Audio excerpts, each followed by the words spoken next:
HRN show. Now, today, for those that don't know, my name is Alexander Gertrude. I'm the Director for Advanced Lung and Heart Disease within HRN. And a lot of you guys obviously know who I am. I've been on for quite some time and doing a lot of videos, not just on My New Lungs, but also doing pulmonary rehab in HRN. Yesterday, we had somebody who I guess got upset for a reason, and the reason's fine. There's nothing wrong with somebody getting upset with something, but this person went to their hospital, and I don't want to use any names, because I don't want to single out the person or anything, because what he or she did was completely fine. So the person I talked to said that he or she doesn't qualify for Xipher valves anymore.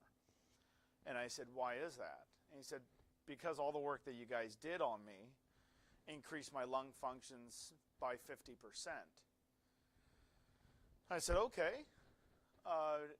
And to qualify for Xipher valves, you have to be moderate to severe, like emphysema. You have to have moderate to severe. Does everyone know what a Xipher valve is?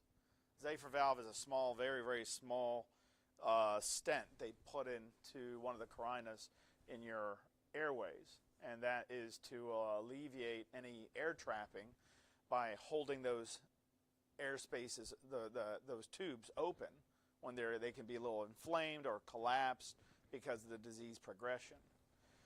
Well, as I start in every class, every time I do pulmonary rehab with my classes, when I start out, I go over a simple kind of introductory to pulmonary rehab.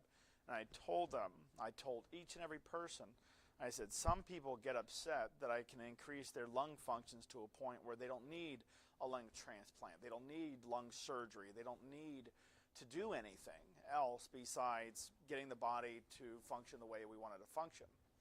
And I told them, I says, when this happens, if this happens to you, don't get upset with me, because that's what I thought you wanted. I thought you want an increase in lung functions. Well, apparently I increased lung functions too much for this one person. And the person was saying that he or she, like I said, I'm not going to mention gender names or anything. I said, you sound very sad. He said, well, it's disappointing because I was hoping that this would alleviate all my symptoms. I was hoping that this type, if I get the surgery, it'll alleviate everything. And he or she said, when I went back to the hospital, they did another pulmonary function test, and I increased my lung functions to the point where I don't need supplemental oxygen.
Testing 1 2, testing 1 2 3.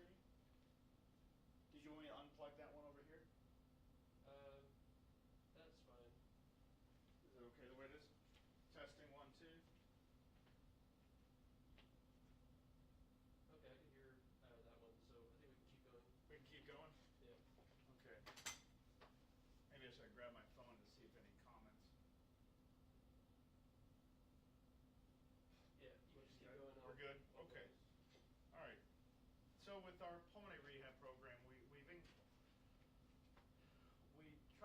earlier, when we can't guarantee an increase in lung functions in each and every person, but 100% of all of our patients who have entered in our program, when we receive the data back, by the way, we just had some audio issues. We're working those bugs out, and you're starting up our lives back up. So things might be a little rusty, but it's okay. We'll do a better job next time. So when I tell people that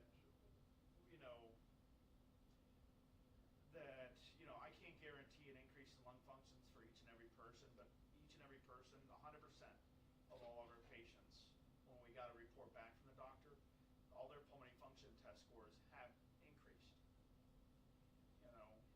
Now I can't speak about any other pulmonary rehab program because I don't know all the other pulmonary rehab programs. All I can look at is the data. The data I find is on resources like the American Lung Association, American Chest Physician Guidelines, as well as looking at ATS, American Thoracic Society. And I'm looking at data recorded by each of these facilities, and they combined all the data numbers to look at an average. Well, the average success rate in a traditional pulmonary rehab program, I'm not putting anybody down, but the national average in success rate of keeping somebody out of the hospital, managing their symptoms, we're not talking about pulmonary function test increases. We're just talking about managing that, is 11% successful. HRN holds a 98.7% success rate. That shouldn't be a warning. That should just let you know that if you're going to join into a Bentley of programs, like an HRN program that is literally used by thousands of hospitals and doctors' offices, literally thousands. We counted them up. It's thousands of doctors and hospitals in the United States. You're talking, you just name the hospital and they use us. You have to understand that we're not putting down any pulmonary rehab program out there. We just know what we can do. And we're at 98.7% successful for somebody managing their symptoms, knowing what to do when situations get worse. But what I like to incorporate is the breathing exercises. People go into pulmonary rehabs, some of them don't even learn, or they're never taught of how to use something as simple as an incentive spirometer, how to use a respiratory muscle trainer, how to learn about the physics with some of the disease processes and how to slow it down more by using things or doing things at your own home or at the gym that can help alleviate some of those symptoms. So what I have right here is a book that I used to use. Well, I still do, not really anymore, but I kind of still do. But it's a textbook from college. So I'm going to bring up something here. The physics of hyperinflation therapy equipment. And a lot of this jargon is going to sound a little out there. Don't worry, this is a textbook that clinicians use to take the national boards to pass their exams and better understand some of the physical aspects with using some of these equipment, or with some of this equipment. So measurements of inspired volumes. We're talking about an incentive spirometer, this device right here. Incentive spirometer is a therapeutic modality that relies on a patient's voluntary efforts to perform a hyperinflation maneuver. Incentive spirometry equipment measures the inspired volumes, and remember what it said. It said incentive spirometry equipment measures the inspired volumes. What does it mean by inspired? Inspiratory. So are you breathing in or out through this device? In. You're inhaling. You're inhaling, right? So it provides inspired volumes and provides biofeedback to the patient using the device. When the patient can observe the inspired volumes, he or she can encourage to work to inhale more. As the patient's effort increases, the transpulmonary pressures become greater, causing an increase in inspired volume. This therapy is considered to be effective in the prevention of reversal of atelectasis. What is atelectasis? The collapsing of the alveoli. Severe atelectasis will cause a whole lung to collapse. So where your alveoli, what we call the alveolar capillary membranes, the alveoli, the air sacs, that's where air has to get down deep enough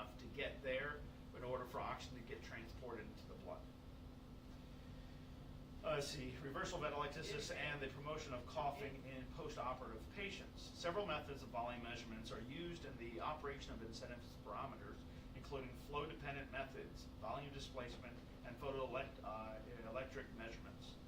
Accuracy varies depending on the method employed. Now, right here is the incentive spirometer. I'm looking on here, flow-dependent methods. An incentive spirometer requires a flow of 275 milliliters a second to raise the float. Where is the float on this incentive spirometer?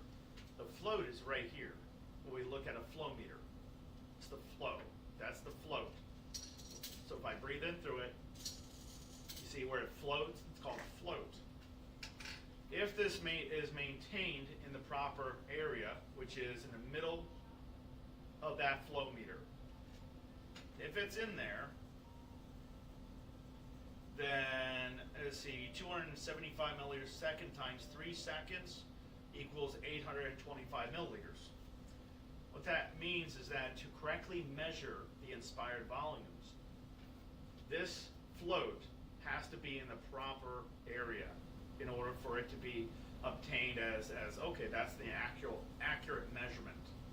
Now, let's look at this here. This right here is a balloon, of course, right? How much air can I put into this balloon? Well, what do you think? We can guess, right? Because we can't measure it, or can we?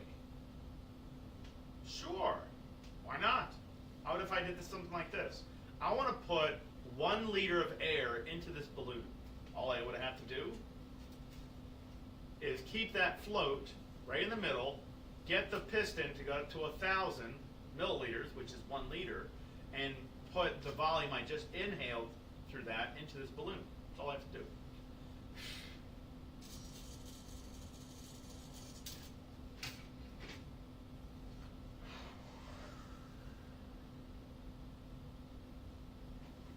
That is 1 liter. Everyone understand? Okay. Now, of course, if I want to put 2 liters or 2,000 milliliters, I'll just have to bring the piston. You measure from the top of the piston, as the top of the piston right now is set to a 0. It's landing on a 0 right now. I just have to bring this up to 2,000. Anyways, the flow meter is an incredibly important part. It relies on the patient's manual dexterity and understanding of the incentive spirometer in order to correctly measure. If anybody has ever said that if any clinician that you've ever talked to, or any respiratory therapist you ever talked to, and said that this exercises you, it does not. This is not this does not exercise. Now, when we say the word exercise, they probably are trying to say that this is an exercise, meaning this is an activity. Okay, but this won't actually increase muscle growth because this has no resistance on there. So if it has no resistance on there, then I can't increase the muscle growth. So here's that incentive spirometer, right? What is an incentive spirometer meant to do? Measure. Okay, when we measure, what is the minimum volume in order to sustain life in a person? 10 milliliters per kilogram of ideal body weight. What is the maximum allowable amount of air that can enter somebody's body? That's 65 milliliters per kilogram of ideal body weight. So ideal body weight is based off of somebody's height. The smaller or shorter they are, the less likely their volume is going to be very high, not because of the disease, but because the person's shorter. They're not going to have as longer lungs than somebody who's tall, right? Okay. So incentive spirometry, when we're looking at incentive spirometer, we want to understand that the minimum volume, maximum volume, if somebody is breathing too shallow, there might not be enough volume to drive the medication down into somebody's lungs. When I'm doing pulmonary rehab with my patients, there are some times where I am talking to somebody in a facility, and some of the nurses ask a simple question. It's like, hey, we use a nebulizer for our patient. and this is a nebulizer. But this person is always congested, can't cough it out. We're trying to do chest physiotherapy, but nothing's working. Do you have any suggestions? And the suggestion I have is this. I said, let me see the person take this medication. And they put it in their mouth. Okay, the machine is turned on. Let me turn this on real quick. So you can see it's aerosolized right now. The fine particles, and how do I know it's fine particles? Because the steam is moving up. If the particles, like the micron sizes, were too heavy, then the particle size will come up and go straight down, but it doesn't. It just comes up and evaporates. Okay? That's used with a certain pressure. So the person looked like they were breathing it in, but they weren't breathing it. Now they were breathing it incredibly shallow, but I saw the volume wasn't very good with that person. And how I did that is I told the nurses, hey, do me a favor, grab that person's spirometer. They grab an spirometer. I told them, take the nebulizer mouthpiece off and place that T-piece onto that incentive spirometer. They were kind of baffled by that. They were like, what is this going to do? I said, I'll explain. If the person is actually, if your patient is actually breathing it in, then you can see that float come up. If the person is not breathing it in very well, and they might be just breathing it in through their nose, some people don't know that that happens. They're like this. I'm breathing it through my nose, not through my mouth. Because if I was breathing through my mouth, this would come up. Right? Exactly. So I told the nurse, I said, place that on there, turn the nebulizer on, and that way, as that person breathes it in,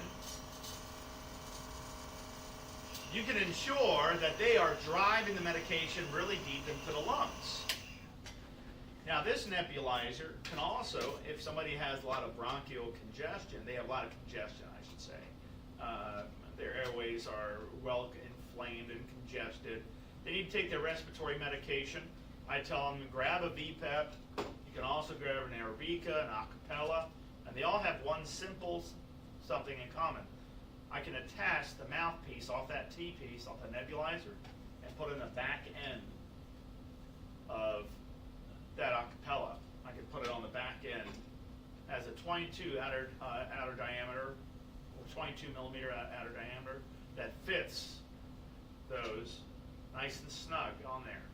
So this will do two jobs now. As I turn this on, let's just pretend there's medication in there.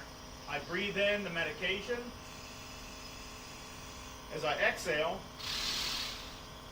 my airways will vibrate, vibrating that congestion to bring it up so I can cough it out. Every 10 breaths through this, I have to cough 3 times. Every 10 breaths. Even if you don't feel like you need to cough, still it's a good habit to do that. Now, on top of these devices, that's what we call positive airway or aciliation devices, PAP therapy, we can look at as. But this is to vibrate your lung fields. People that have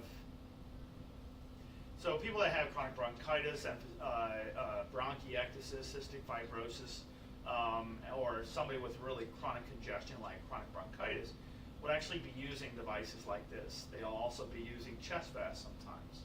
Some people that are on tracheostomies that have a trach and they breathe through their neck, okay, will also most likely, not all the time, but most likely will have to use some type of vibrationary type of system to bring the congestion or vibrate the congestion out. Now, when I say that, the congestion doesn't actually come all the way out. It just brings the congestion up to a certain point, and you have to actually cough it up yourself. So this right here, on top of this VPEP, there's a slider. This slide is what we call an aggressor. When I increase the aggression by, in this case, this VPEP, if I move the aggressor closer to the mouthpiece, I'm increasing the vibration. So I'm causing it to be more violent in the vibration.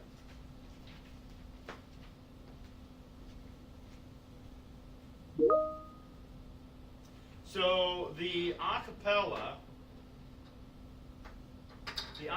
cannot be cleaned as well as you think it can. Some people say, hey, maybe I could take this apart and put it into water in a dishwasher. So you don't want to do that because it comes apart into like a million pieces.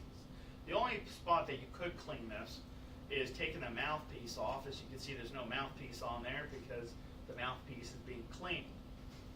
But the mouthpiece, this by itself, I can't clean this. You can't clean it. If I put this in water and there's some moisture in there, well, mold would like to grow, especially where there's a lot of humidity. So this can't be cleaned like that. The mouthpieces, on the other hand, can be cleaned. Like a Delta V, I can actually clean this whole thing very easily. I can actually put it into a solution of acetic acid, which is simple white vinegar, 1 part white vinegar, 2 parts warm water, and I take the solvent, make the solution, put this in there, leave it in there. As long as there's no debris, I can wash off the debris with warm soapy water. But I'll leave it in there for about 20 minutes. In fact, it is actually 20 minutes. If I leave it into that solution for 20 minutes, then there is no active proteins that are going to be found on this device. So it's a level of sanitation. These devices need to be cleaned more often than you think, at least once a week. And you can use the same type of thing. Now when I take this apart, I can take this apart. Probably don't have to clean the hose as much. Some people just replace them. Take this apart. I can take the baffle out, but I don't have to.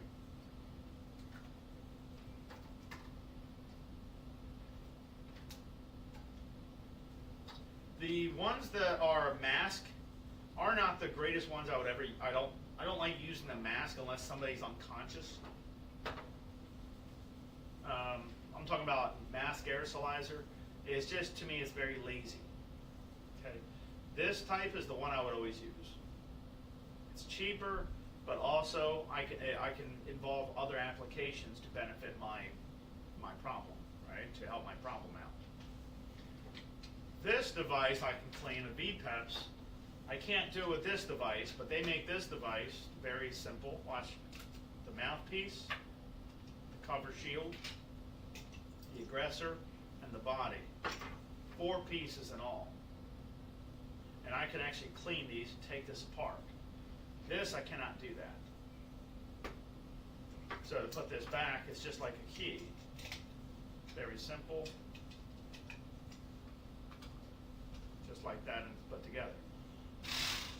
You have a spot right here underneath the VPEP, made by Dr. Burton. And it's to bleed out, just let it air dry a little more, just to get to the areas of that device.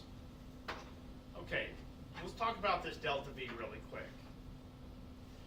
Now this balloon, I'm going to fill it up with air. There's a concept on this. First off, how do I know how much? If I was using an incentive spirometer, let me go back a little bit. Let's pretend that this is your lungs, the volume in your lungs. Okay, with both lungs, volume. All right. How much air can I put in this? I have no idea. That means you have no idea how much air you can draw into your lungs.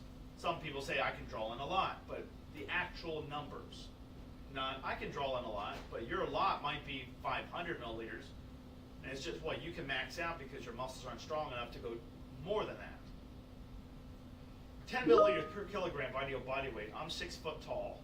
I need to be at least if I'm my ideal body weight is 180 pounds, so in kilograms it would be 81.8. Just round up to 82. 82 times 10 is 820.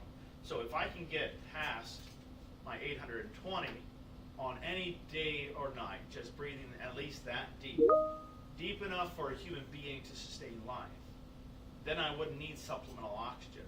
I wouldn't need a lot of other things that could actually either, I don't want to say not benefit me, but it would benefit me keeping me alive, but it's not going to do you any good if you have a machine breathing for you.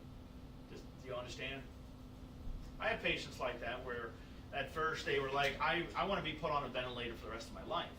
I said, if you get put on a ventilator, you're not going to be able to move. He said, that sounds wonderful. I said, what kind of quality of life is that? I said, you don't want to go outside? You don't want to go look at the stars again? You don't want to go camping, go fishing? You want to dig your toes into the sand again? You don't want anything like that? You just rather stay in a hospital bed. And I've been in a hospital bed, and it is not fun. I was only on there for a month. I got hit by a car a long time ago, but it was not fun at all. I would have done anything to reverse that. So anyways, the volume inside this balloon, we have no idea how much air I can put into it, just like I have no idea how much air you can put into your lungs. But you need to find out where the problem's at. If the problem is you're breathing too shallow, then obviously your oxygen, and at any time you exercise, is going to be low, or it's going to drop down very far, and your heart rate's going to come all the way up. A lot of people associate their work of breathing to low oxygen. And when we start classes up, I tell them, I said, does this pulse ox measure oxygen? And a lot of people are like, yeah, that's what I bought it for. I was like, it has never a day in its life has ever measured oxygen. Because it can't. It doesn't have that ability. Said, what do you mean? I said, it measures saturated percentage of oxygen. So it's assuming it's oxygen. All it's doing is measuring gases. It just doesn't know what type of gas it is. So if I had, let's say I had a red blood cell, and attached to the red blood cells I have hemoglobin. Well, the oxygen molecules are supposed to be binding onto those hemoglobin, and when a pulse ox, the blood reaches the pulse ox, it looks at the saturated percentage of that red blood cell. And in fact, it's actually a large group of blood cells, depending on your hematocrit, 1.34 milliliters moles per liter. In fact, if I recall, it's 1.34 on proper hematocrit, 2.87, I believe.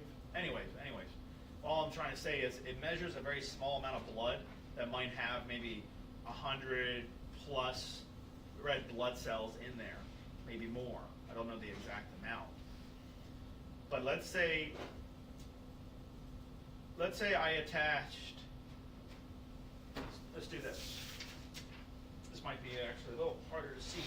Let me see if I can grab a marker here. We have a lot of fun toys here that I can use. Well, actually, you know what? Let's just do it like this. Let's do it like this. Let's make this like so. Okay. Let's say this is the red blood cell. Okay. And I have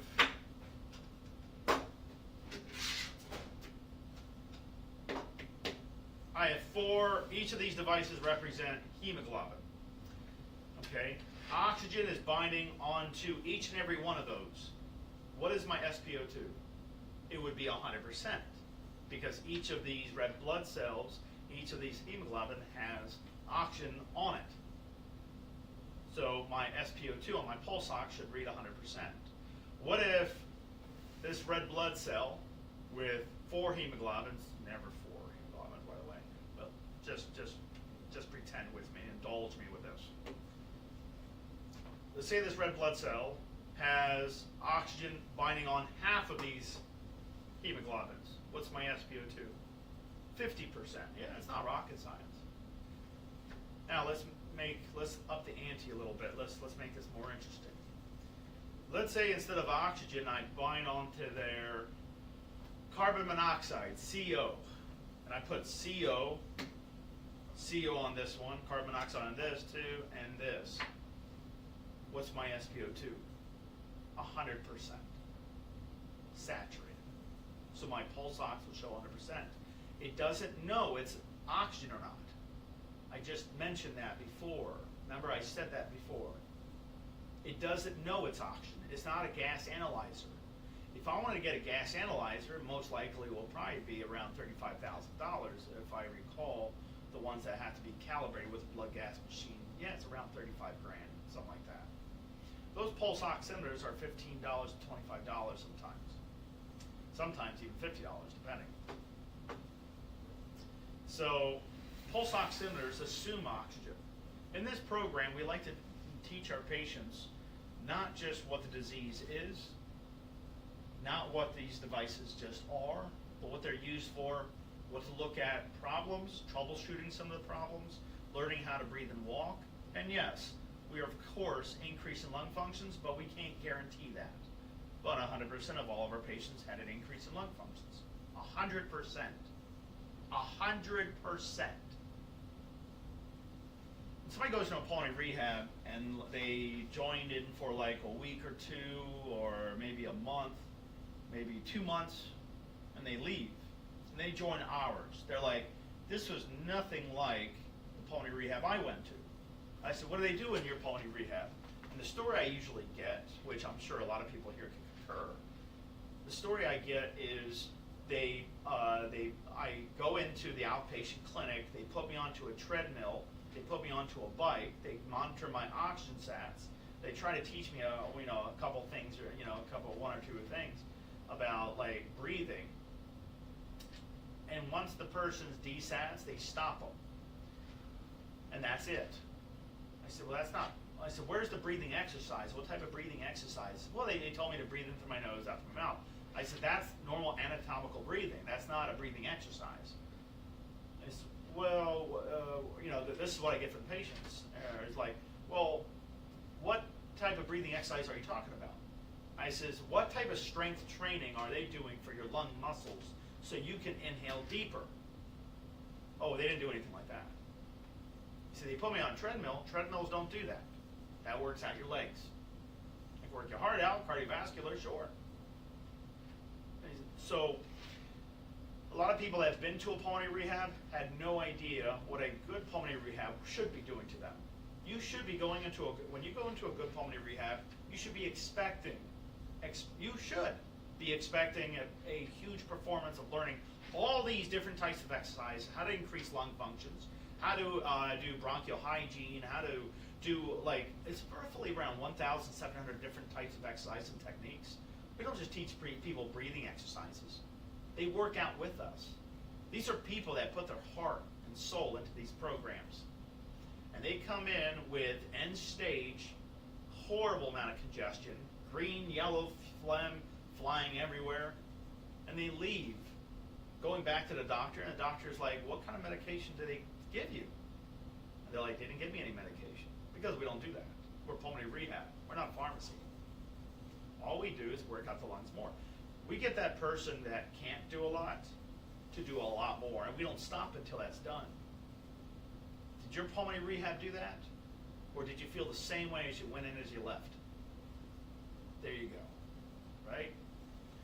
So let's talk about respiratory muscle training. Now let me bring this up here, because this talks a little bit about respiratory muscle training.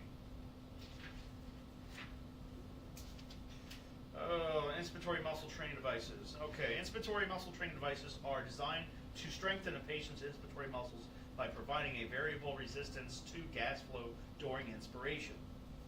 These devices achieve the desired effect by adjusting a variety of orifices or placing various inspiratory caps with different orifice sizes to vary the inspiratory resistance to gas flow. As this orifice size increases or decreases, the inspiratory resistance increases and the more muscle effort is required to achieve a desired inspiratory volume.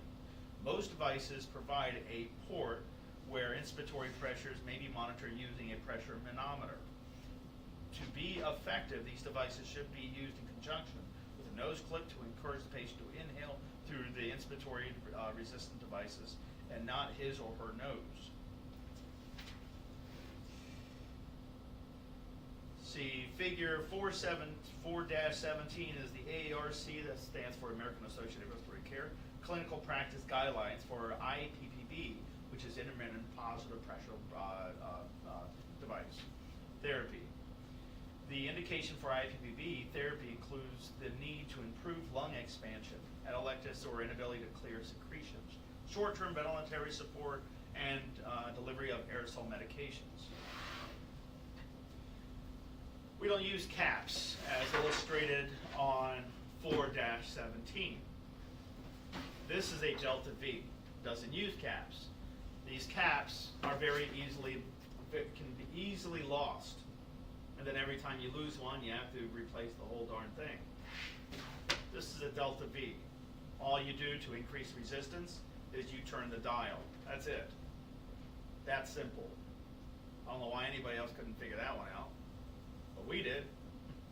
So to decrease the resistance, you drop the arrow down, the big triangle, and there it is. All you need. The only thing is, flow meter. If somebody's breathing in too slow, let me show you this here. If I breathe in too slow,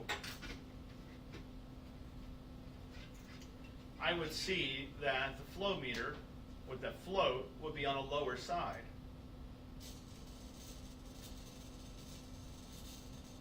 Okay? That could be due to too much resistance.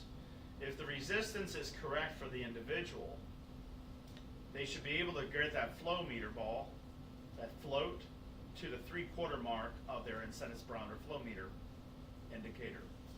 So let's say have this at a 7. Don't let this sound confusing. That's why we're clinicians. You know, people come to us for expert advice, not for a rookie advice. Okay.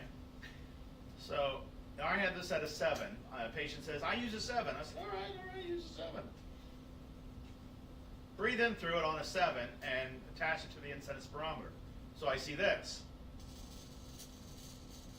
See, I can breathe in. My numbers are going up. I said, we don't look at numbers. We don't look at any of these numbers when you are doing strength training with the delta V. Now, if I have this down to a 0, which provides no resistance, I can use the incentive spirometer for its indicated intended use, which is to measure. But as soon as I add resistance by bringing the 0 to a 1, 2, 3, 4, all the way up to a 7, anytime I add resistance, the piston chamber with the numbers don't exist in my mind now. What does exist is this flow meter. So let's say the resistance at a 7, I told somebody to breathe in, I can barely see this moving up. That means the weight is too heavy. Now the person knows a 7 is too heavy for them. Because if something's too heavy, it's not because they can't do it. Well, it is, but if something's too heavy, if I have a weight that's too heavy, I'm going to have a hard time lifting that weight, and I probably won't be able to lift it all the way up, right? Same thing with those muscles. Now, remember, these devices are used by many hospitals. I'm talking about the delta Vs. Let's say I have this down to a 3, and I don't know if this is the proper weight setting for me because I want to increase muscle growth. I can bring the flow meter ball all the way to the top, and this is a 3. This is a 3, so now I know a 3 is too light, a 7 is too heavy. I am not trying to keep the flow meter ball in here. All I'm trying to do is just breathe in super fast and see where the resistance lands me at. That's it. That's all you're doing. Don't make this calculus. So I have this now at a 4. Okay, I can still bring it all the way to the top. Move it to a 5. Now it's not all the way to the top. It's actually about maybe 16 millimeters down from the top. So 5 is pretty darn decent. Let me see a 6. So at a 6, I can easily, this flow meter ball easily goes into 3/4 mark of the flow meter indicator on this incentive spirometer. Now I know for weight training, for increasing respiratory muscle growth, now I know the weight is not too heavy and it's not too light. This will be perfect. This is a 6 for me, a 5 and a 6, but specifically 6. 6 for me would be the ideal weight or resistance to increase respiratory muscle growth. If the weight is too high, I might do a partial repetition instead of a full rep, right? Just like I would with a bicep. But I'm talking about breathing. Breathing is not one muscle. You have about 32 muscle groups. You have 9 intercostal spaces, muscles in between the ribs. You got 1, 2, 3, 4, 5, 6, 7, 8, 9. You have one side, you have another side. You have internal intercostals and external intercostal muscles. Muscles don't push, they only pull. Okay? So I need one to inhale, one set of groups to inhale, another set of groups to exhale. 3 phases in respiratory. 3 phases. When I breathe in, I could be just using intercostal muscles only. If I breathe in a little deeper than that, this is the second phase. It's where my diaphragm expands. My stomach gets distended. If you're breathing in as deep as you can, but your stomach isn't distending, it means what? Either your diaphragm is paralyzed or those muscles are too weak to move those lungs. Okay? When I'm doing respiratory muscle training with patients, I try to tell them something like this. Thank you so much.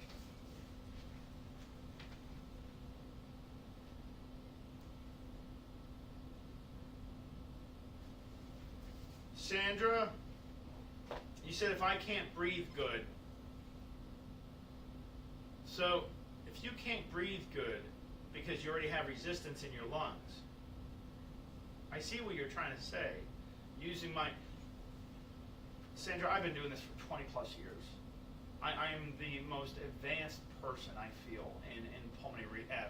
It's not because I'm voted as top one in the United States, and I am. I'm voted as top number one respiratory therapist in pulmonary rehab in the United States.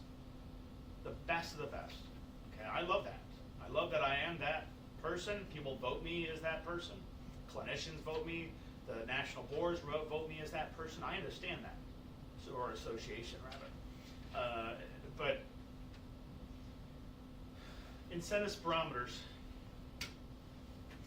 by FDA, not by me, by FDA, literally state verbatim that this is a class 2 device. It is not an exerciser. It's a measuring tool. So even if you have resistance in your lungs, they're not equal. You don't have the same amount of resistance on the left side versus the right side. You don't have the right amount of resistance on the lower side of your lungs versus the top side of your lungs, depending on where the scarring is. Do you understand? Okay. So, Sandra, does that make sense? I hope everyone understands that I don't make things up. These are all proven facts. I don't think anybody's debating me with that, but just understand that incentive spirometers don't exercise you. How can I get somebody's lung functions increased? How do I do it? I do it for people with fibrosis, with COPD. I'm talking about like idiopathic pulmonary fibrosis, people that have COPD, people that have all sorts of lung diseases and a lot of different complications. How am I able to reach a 98.7% success rate with each and every single one? With each and every single one, how am I able to do that? I'm able to do that by doing my job, right, as the respiratory therapist, providing hyperinflation therapy and so on and so forth. So, again, this does not exercise you. I understand what you're saying, Sandra, but I want to make sure everybody else here understands too. As people that don't know, there are around 30,000 people that watch these live streams. 30,000 in a month, we see 30,000 people. So we just want to make sure that the information is correct. Not fabricated, nothing like that. We have to, okay? Because the day we don't tell the truth, you won't trust us. We can't do that. We're clinicians. You know, we hold a license. By doing something bad, we'll jeopardize our license and we can't provide care anymore to our patients.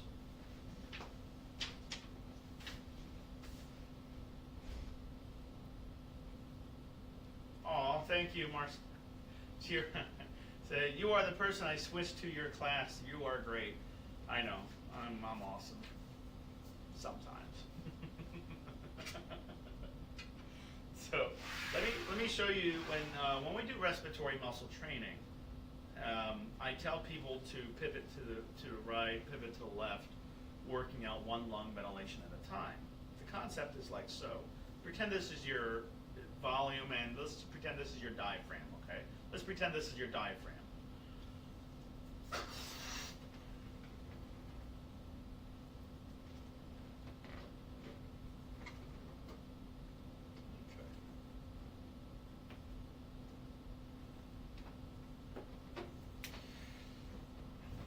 I'm not a clown, I would have done that faster. All right. Push. Pretend these are your lungs, okay? One on each side, right? Let's also look at it like a diaphragm. Okay. In fact, I can't contribute the weight we'll do it like this. One side and the other side. Let's say this is total volume in both lungs together, okay? Here's your diaphragm. This book is going to represent your diaphragm. When I tell somebody to pivot 90 degrees, what's happening to the pressure? It's being pushed to the other side. Hyper expanding this side, stretching it out a little bit, also working the muscle groups a little bit more further. If I pivot to the other side, the pressure, of course, is getting pushed to the other side. So when I have a respiratory muscle trainer in my mouth, and I tell people to pivot 90 degrees, this is not 90 degrees. Okay, that's a 90 degree for your head, but not for your torso. I'm talking about the whole entire trunk. Here's the diaphragm. You have to physically pivot 90 degrees to push that diaphragm up. So this wouldn't work. If I put my elbow in her groin and I breathe in, I can actually feel that stretch on this opposite side. Okay? So I'm working basically, if I see somebody has more volume going into one lung than the other, I can easily see that from a shoulder rise using Zoom. We use Zoom in our program. We're covered by insurance. Of course we are. We're seen by every single hospital facility in the United States. I mean, HRN is the Bentley of all programs. I'm not sure why anybody would try to go anywhere else, because we're legitimate. We're 5-star Google all the way across. We're the pioneers of telemedicine for pulmonary rehab. Did anyone know that? HRN was the first program in the United States to actually start a pulmonary rehab program that's virtual. What that means, we're not talking about my new lungs, we're talking about using Zoom. I can see the person can see me, I can hear the person can hear me. I don't have to say, hey, Ray, why don't you go ahead and grab that, grab your device off the table. I don't have to actually pick that device up to him and give it to him, right? What I mean is that when they tested virtual pulmonary rehab, they saw that there was no decline in benefit. They were the same in success rates, because no respiratory therapist has to put hands, unless they're doing chest physiotherapy, on somebody that's comatose, in a coma. Okay? We don't have to put hands on anybody. We can say, can you pick up your device? Can you put your pulse ox on? Can you switch to another hand? Just like if you were in a facility. But if you're in a coma, you couldn't be in our program.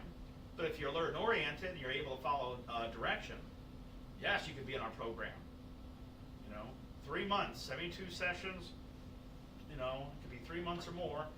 But if you legitimately are serious of improving your lung health, legitimate, this should not be your last option. It should be your first option. And everybody said that. Everybody has said that. This should not be your last option. This should be your first option. Because if I go to another place, I'm going to be discouraged. I go in feeling the same way as I go out. I'm like, that might be every pulmonary rehab in the United States. That is not true. No pulmonary rehab in the United States is equal to another. They don't have the same staff.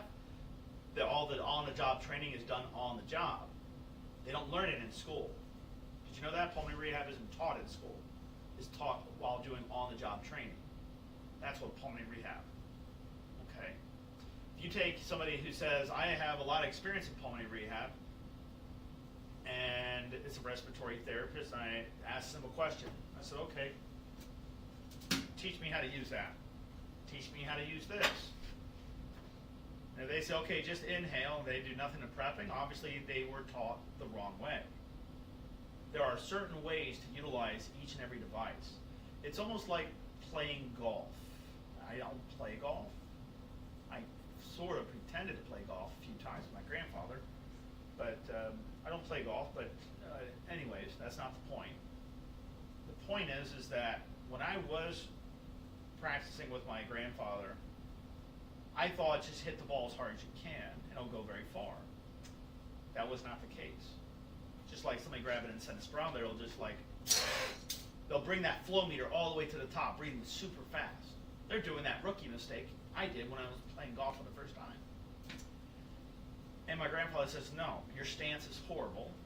stand up straight, grab the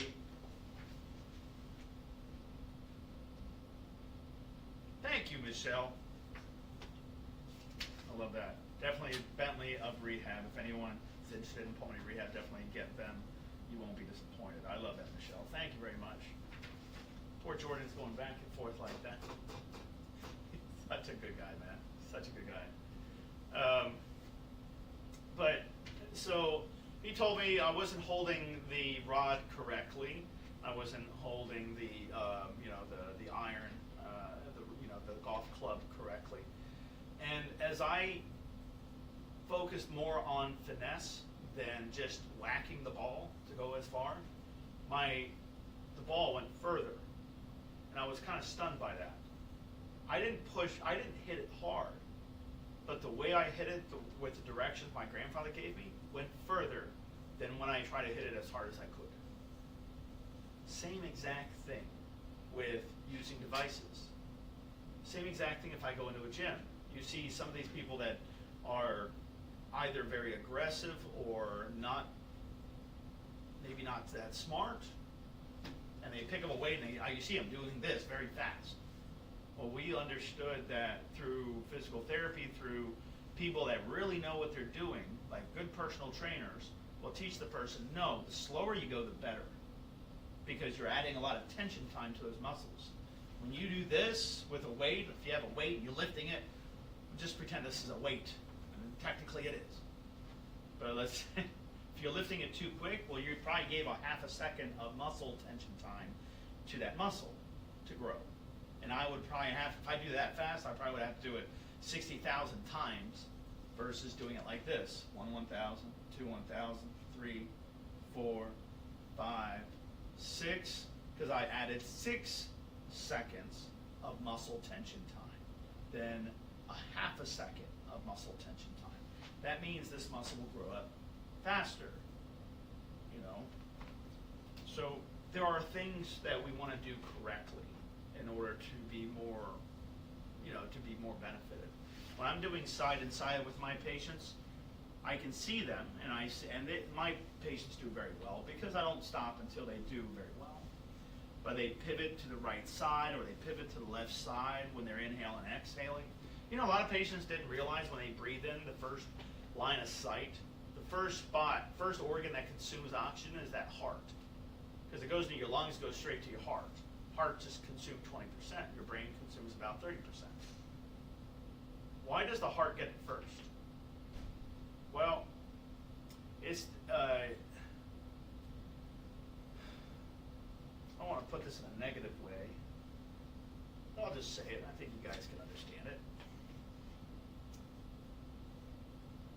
Yeah, I'll just say it.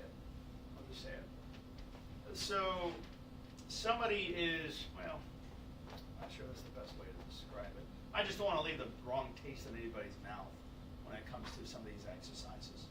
But needless to say, I can go on and on about all these exercises. The thing is that some of us need actual guidance from clinicians that can actually see you, that actually know what they're doing, not just say they know what they're doing. All right. HRN is the top one. I don't have to say it, it's already been proven. Okay. We have Temple, Harvard, Yale, Johns Hopkins using us. We have some of the best facilities. We have UNC. They use us. We have Atlantic. They use us. There has to be a reason. They have to be a reason, right? The best facility, yeah, because we're really good. They don't want somebody who's not as good. They don't want a group that's not good and doing the services that's going to represent that facility. No, they use us because we don't let them down. HRN was the first pioneer for telemedicine in the United States. We opened up before COVID did. Thank you, Jordan. No worries. Jordan is doing so much. Jira, I'm not sure why your pulmonologist said that to you, that Zoom rehab doesn't work. Hey, everybody, why don't you chime in on this one? Ask Miss O'Brien, does the Zoom rehab work? Because I just been talking about for nearly an hour about our patients about increasing lung functions. And so if it didn't work, how could it do that? I can't, not every doctor is a smart doctor, I'm sorry, but they're not. Okay? Carla, thank you very much.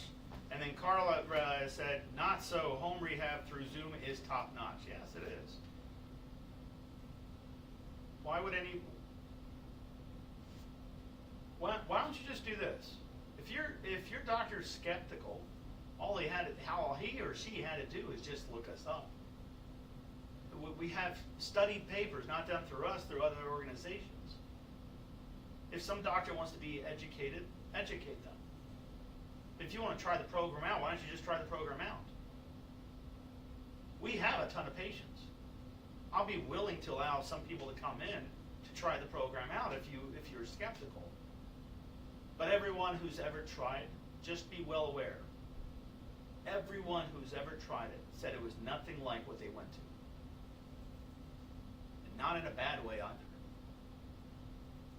I am the most pickiest of all people when somebody breathes the wrong way during exercise. All my patients will tell you. I will stop the whole class. Nope, not deep enough. Nope, too shallow.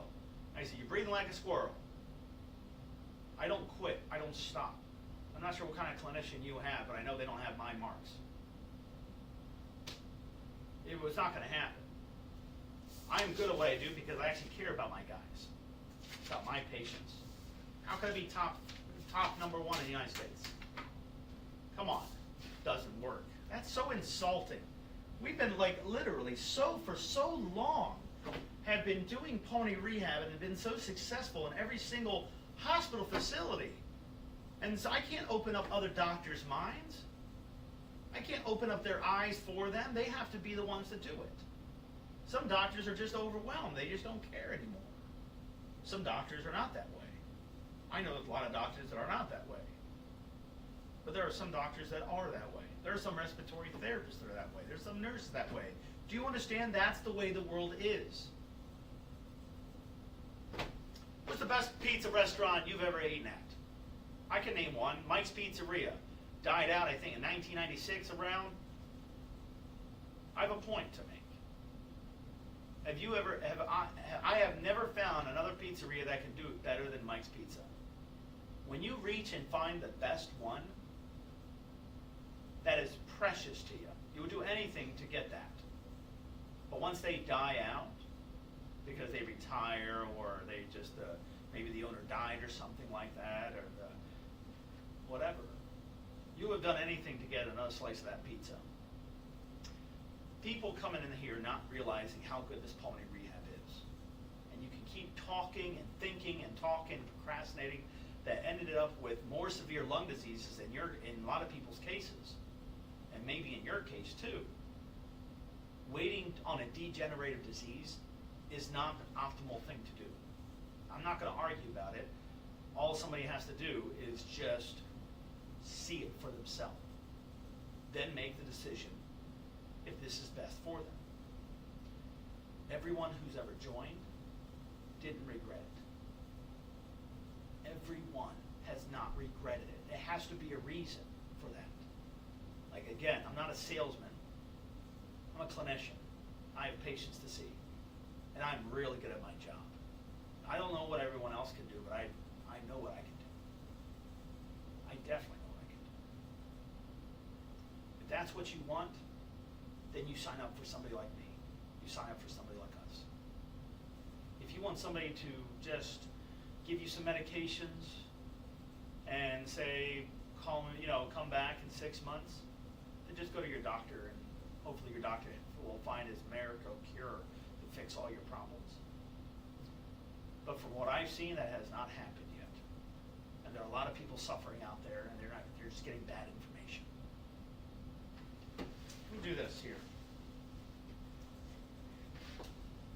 Let's do this. Hold on. I'm gonna grab this real quick and end this out. But let me do this real fast here. Hold on 1 second. I know you guys can still hear me. 1 second. Okay.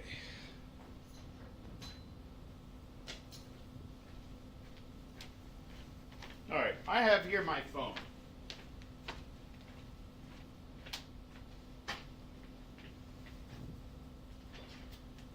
So on my phone,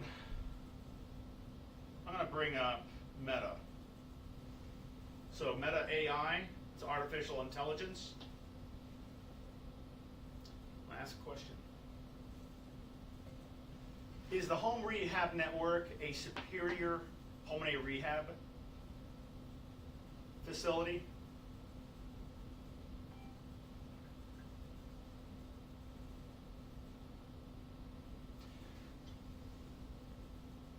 Bring it up. You want to see it? Let's go see it together. You can do this yourself on your own AI. The home rehab network is considered a superior pulmonary rehab facility due to its impressive success rates and an innovative approach with a 98.7% average success rate. Do you see that? I'm going to read it out. The 98.7% average success rate. I didn't put that in there. The computer did the research on it. It outperforms traditional facilities, which typically have a 30% average success rate. Here are some reasons why HRN stands out. Personalized remote care. HRN offers personalized remote care, allowing patients to receive treatment from the comfort of their own home. Highly qualified practitioners. HRN practitioners are well respected in their field and have extensive experience in pulmonary and cardiac rehabilitation. Comprehensive treatment. HRN's treatment programs are comprehensive and include a range of services such as dietitians, consultants, physicians, physical therapy, and respiratory therapists.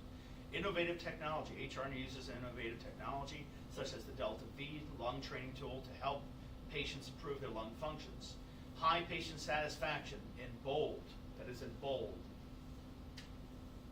HRN has a high patient satisfaction rate with many patients experiencing significant improvements in their lung functions and overall health. Overall, HRN's unique approach, highly qualified practitioners, and innovative technology makes it a superior pulmonary rehab facility. Just do the work yourself, and you can see it yourself. So I would tell that doctor to get the money back from school they went to, honestly. Or that doctor that you just talked to just didn't care. Anyways, if you actually want to change your lung health, you know where to reach. If you want to keep it the same, just keep doing what you've been doing. It's your call. I can't force somebody to breathe better. All I can do is coach them. And I do one heck of a job at that. I'll see you guys. See you back for my class coming in. I'll see you in my class, for my class. I'll see you guys. Bye-bye.